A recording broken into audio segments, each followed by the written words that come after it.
Hey, what up guys, me Kevin again for another wonderful video. So I'm really excited to show you this Android box. No, so the EVPad is kind enough to send me this for a review. Pero I'll be honest entirely of the entire review of this product. So it doesn't mean na magiging biased. I know. So everything will be recorded, and I've been using this for about a week. So yan, let's see the specs. So meron siyang 8K na video na kaya niya mag-play. Actually, na-try ko pa siya sa 4K. I've been using this for I think a little over a week. And then 1000 MB PS yung Wi-Fi. Meaning mabilis yung Wi-Fi niya. Papakita natin mamaya kung bakit ganon. Pero ang maganda rito is Wi-Fi 6 na siya. As you can see here, it's Wi-Fi 6 compatible. Yan, so konti pa lang yung mga Android box na supported ng Wi-Fi 6, but this one is really good, no, for more seamless experience. Bluetooth 5.2 na rin siya, no, so you can connect your mouse, your keyboard. So it's running on Android 12 din. So yan, so meron din siyang voice. So yung remote niya merong voice na Google.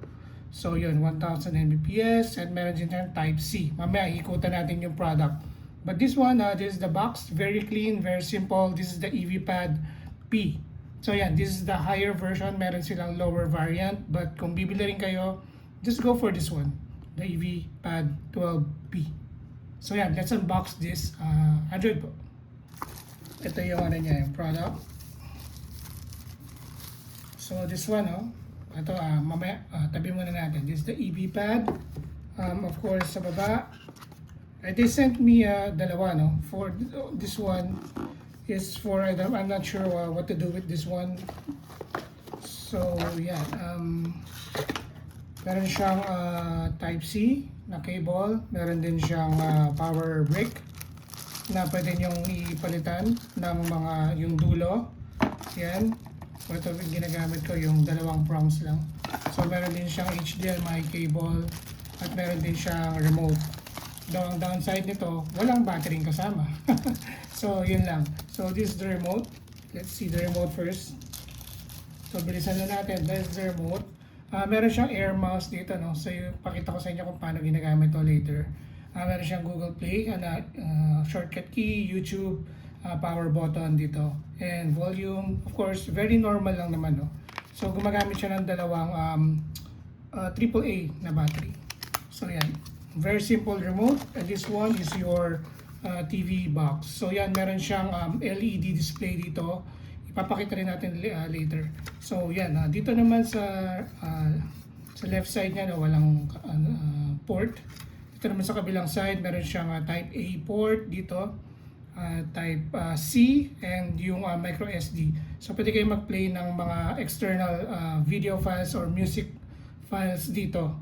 So meron din siya sa likod na Type-C na DC, so you can power using this one. Power bank pwede, no?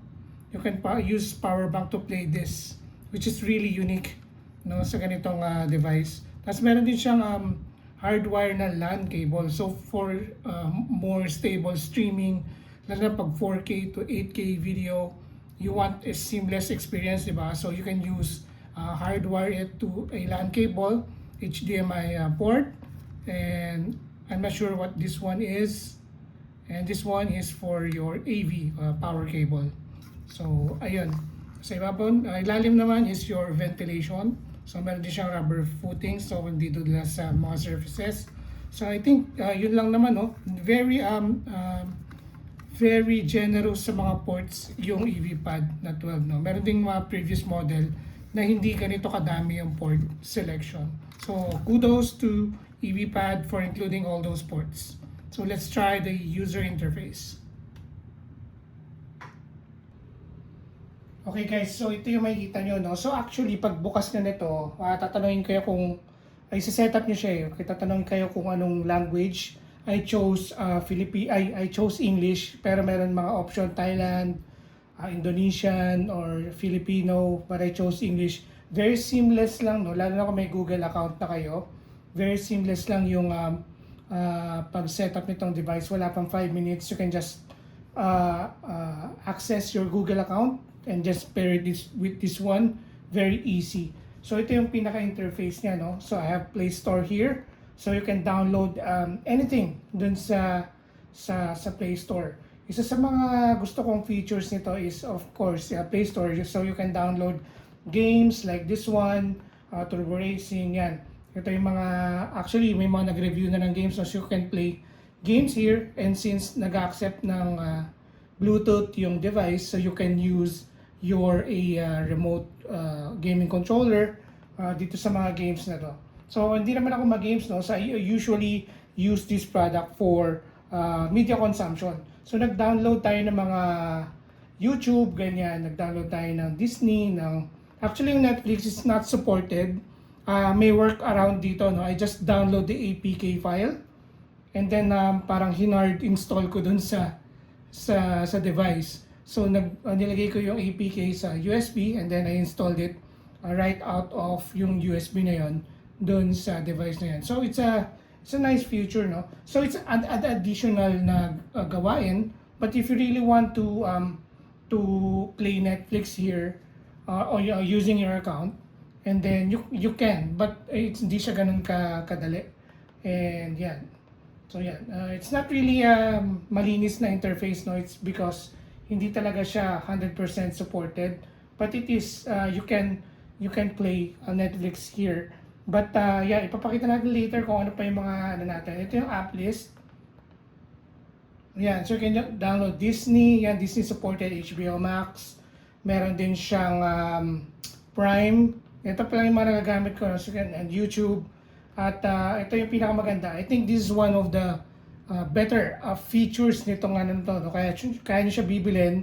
Siguro 30% or 40% ng decision nyo is because of this Venus 12. Ano nga ba yung Venus 12? This is their parang software na dinevelop nila, no, ng AV pad. I'm not sure, but this one is a live TV. Yun. So, maraming bansa dito.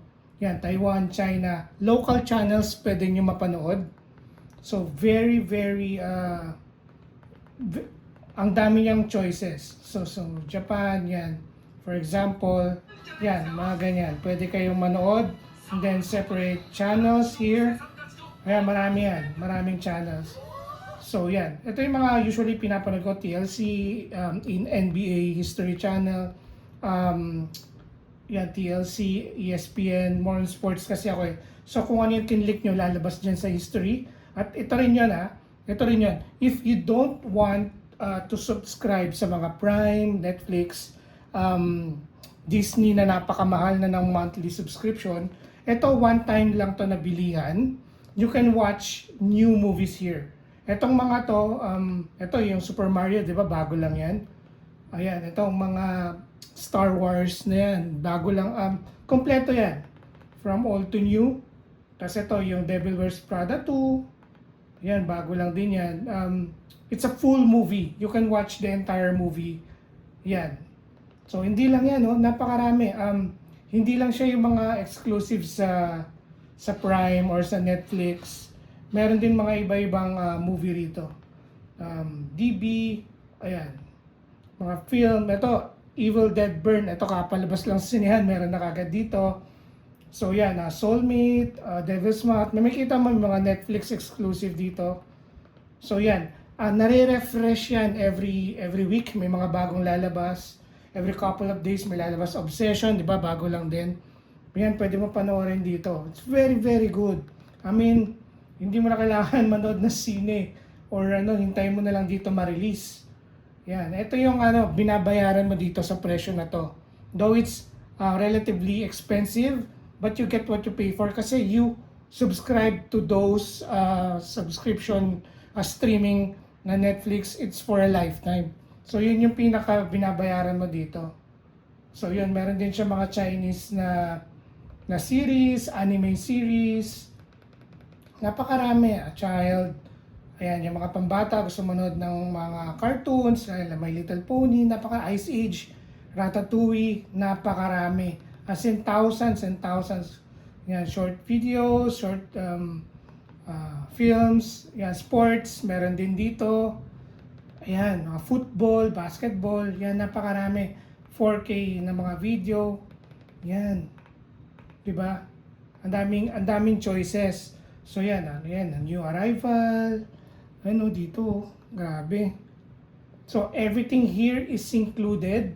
Yung mga lumang exclusive Netflix, lalo na yung mga bago ngayon. Ito, The Last House. Kari-release lang ito. Wala pang 1 week sa Netflix, nandito na siya. So yan, it's a very intriguing film, panoorin nyo. Yan, so ayan, no? Yun yung binabayaran nyo dito. Yung exclusive, yung overall, merong Prime, merong Disney, merong HBO. Yun. So, that's very, very nice. So, tsaka isa pa rin sa mga nagustuhan ko, very smooth yung pag-alis nyo ng kunwari, magpe-play kayo ng Netflix or ng Disney or ng YouTube. Very smooth, very fast, oh. Ayan, oh. Halos walang delay. As in, click agad, oh. Tapos, kunwari, alis kayo. Or lilipat kayo ng Disney, ganyan. Very easy lang. Wala masyadong lag. Napakabilis nung interface. Hindi tulad ng mga lumang movie ngayon na ay lumang mga device, Android device na talagang matagal, no? Matagal. At saka ginagamit ko rin yung CCTV ko rito, yung Mi Home. So yun, ayun. Ito yung app list niya. Ayun, napakita ko na kanina. Lahat ng pwede nyo i-download sa Android, you can. Except lang yung sa Netflix, which is I think may workaround, no? So nagamit ko pa rin siya as I said earlier. So yun yung binabayaran natin dyan. So it's very, very good. So yan, you can play also external movies, yung mga 4K using VLC. Yan. Then you can use this video player. Kunwari na download kayo ng mga 4K na videos online, you can use your USB to play here using VLC. So saan pa kayo? It's very versatile tong ano na to. So you can watch nga yung local channels, no? Yung Venus 12. Ida-download nyo lang siya, no? Kasi hindi siya pre-installed eh. So kailangan nyo siyang merong instruction sa website on how to do it. And then pupunta kayo sa home and then you can browse here. Yan, yan. Tapos ita-type nyo yung website here. Very easy lang. Yan. And then after nun, you can download the Venus 12 na app. Yan. And then yan, may voice command din dito. Try natin. Open YouTube. Ayan, oh, ang bilis, no? Ayan, voice command, no? Ang galing. Ano pa? Ayan, oh, ang galing, no? Ang bilis niya. So, working yung voice command niya. So, you can customize din kung ano yung ilalagay niyo dito. You can edit kung YouTube ba yun or whatever. Ayan. So, ito yung mall. Ayan, meron din silang sariling mall, yung EmoTN Mall. No, may mga app din dito na pwede nyo i-download. May Twitch, ESPN. Itong Netflix, in-install ko to pero hindi siya yung pinaka okay na ano. So, kailangan humanap ako sa Google nung nagwo-work talaga para dito sa EVPad. Pero yan, napakarami nung ano. So, meron ka ng so ayun, no. So very malinaw, actually supported 4K na mga videos dito, very smooth yung experience. Okay, ito yung motion niya, oh. Parang sa LG na remote, yung Magic Remote. This one you can use this also. Dito lang yung button. Mouse on, mouse off. Ayan. Very responsive naman siya. Okay, final verdict, no? So, yun. Nakita nyo kanina, ang dami niyang features, no? So, thousands of channels, thousands of videos, series, na mga live television sa ibang bansa. I think more than 10 na bansa, no? Japan, Hong Kong, Korea, Thailand, Taiwan, ang daming channels, mga sports din, yung mga HBO, TLC, Discovery, History Channel, ESPN. Yun, dun yung binabayaran nyo dito. At one time lang yun. Hindi nyo, walang subscription to, no? So yun yung maganda dito. You can buy this and forever na yun sa inyo. And they refresh yung kanilang movie selection. Kung may bagong lalabas, free na yun dito. So yun yung binabayaran nyo. So in essence, makakamura kayo in time. Nung kasi yung nagsasubscribe kayo ng monthly sa mga Netflix, yung mga Amazon, Disney, na it can accumulate due time. Ito kahit 1 year mo palang ginagamit, bayad na to. And then you can keep this forever. So yun nga, marami rin siyang iba-iba pang ports na pwede nyong magamit, na ma-utilize. So yun, tsaka yung build niya sobra solid, no? Though plastic lang siya pero solid siya. May konting weight siya, no? May underglow sa ilalim, may LED rito na display, yung clock. So yun, yun lang yung masasabi ko, no? It's really a good experience for me. Maganda yung features na binibigay niya sa presyo na to. Ililink ko sa baba kung saan nyo pwedeng bilhin. I want to thank also yung EVPad for trusting me, for giving me sample of this product, no. So namulat yung yung diwa ko dito. It's really good. Hindi ako mapapaya dito na i-recommend since you get what you pay for. It supports 4K video. So kahit anong TV na merong HDMI, no, pwede to sa computer na monitor, sa lumang TV, ayun, pwede rin siya magamit. So I'm really impressed. So guys, if you're interested, click the link down below and where you can buy. So ano lang siya, I think less than a week dumating na to sa akin. So it's mabilis lang yung shipping. So thank you guys for watching. If ever may questions kayo regarding this one, feel free to comment down below. I will be happy to answer all of your questions. This is a good buy for me. It is one of the best na product na na-review ko this year. So, yun. Thank you guys for watching and I'll see you guys in my next video. Bye!